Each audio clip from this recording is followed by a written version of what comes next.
Well, folks, let's have a chat. No grand plans here, just to talk about the fact that we all have projects to finish, like actual projects. I have projects to finish. And yet somehow I'm over here looking at new ones. I just caved and bought some more paintings from Diamond Art Club. So, yeah.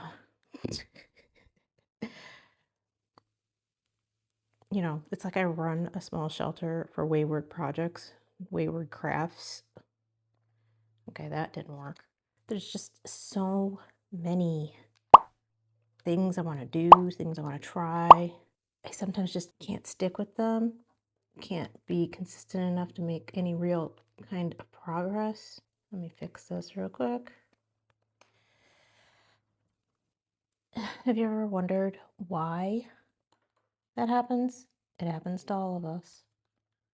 Nothing to be ashamed of.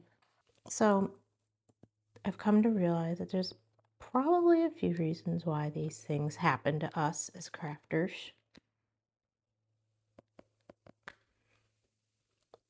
The first is that we have creative minds, creative tendencies, and because of that, we struggle to build habits. New projects bring excitement, that dopamine rush brings that sense of possibility. We get caught up in the excitement of starting something new. Then that excitement fades, and here we are with yet another WIP. And this is such a common problem among us crafters. We all talk about it. We all deal with it. It's easy to get distracted by something new, that shiny new penny, but sticking to it long enough to be consistent and to build a new habit, that is where we have the issue.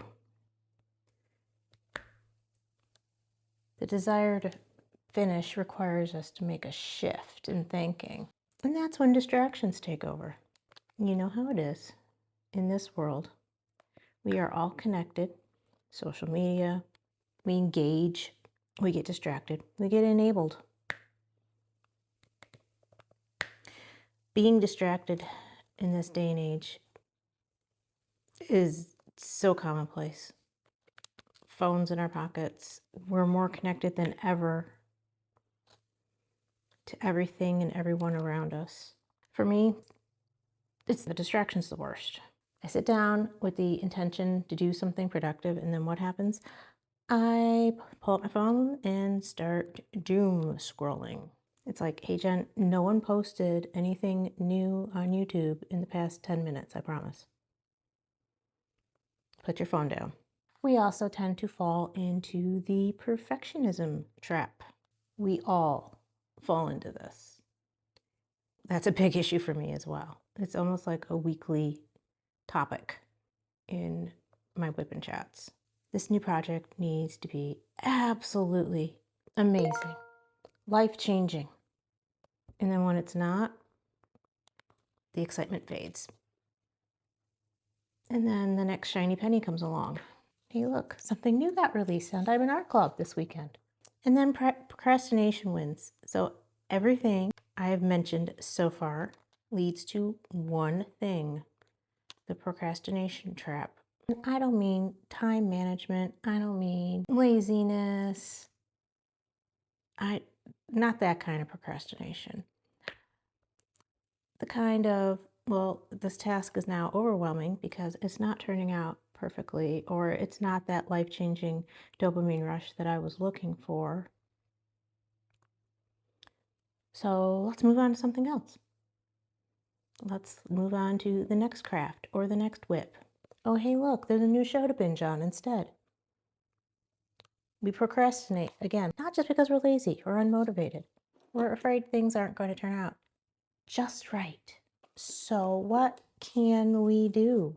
Let's think of some strategies. And I will take note myself because, again, this is something I am working on myself.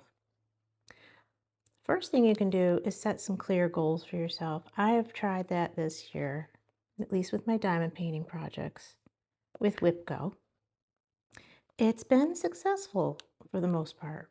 For me, this is the main point of staying consistent. I love making plans. Sometimes I fancy myself one of those planner type people, but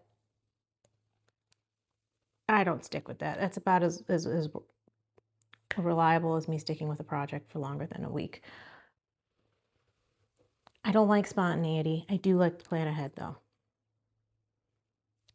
However, when it comes to a new project or idea, the key point is not only do I have to set clear goals, but I have to stick to them. You need to set realistic goals though. Feeling ambitious when you are freshly inspired is great, but if we set goals that are hard to maintain, we're setting ourselves up. We'll likely drown in our ambitions with no action. We also need to limit those distractions. This is the hardest part for me. So if you are still struggling to minimize those distractions, you need to put the phone down. I need to put the phone down. Turn it off. Just set it aside. That's one reason why maybe it's not so bad to listen to an audiobook or a podcast when you're crafting, because if you're listening to something like that, you're less likely to pick it up and start doom scrolling again. I've also tried to switch into a one in, one out type of mentality. I have several WIPs. We all know them, we all love them. And I'm trying to make myself commit to no new starts until something is finished. Easier said than done, but we try. It's a big goal of mine, though. And one so far that I have been sticking to this year. I know I've started a few things, but these were all intentional starts, whether it be for an event I wanted to participate in or starting this project, for instance. This is my round diamond painting. I have a round, a square, and then a cross stitch conversion. Although right now I have 2 cross stitch conversions, but we won't talk about that. And then a set of minis. That's my set of WIPs. Okay, yeah, we'll add in the snack size paintings too. There we go. There's my WIPs. No new starts though until these are done. Setbacks are inevitable. Let's be honest. You can have a no buy and then notice that something you've really been wanting from Diamond Art Club got restocked and you got a coupon because you did a survey and oh, gee whiz, fell into my cart and I bought it. We might miss a deadline. We might fall short of our goals, but hey, that's okay. We need to give ourselves grace. I am talking to myself here just as much as I am talking to y'all.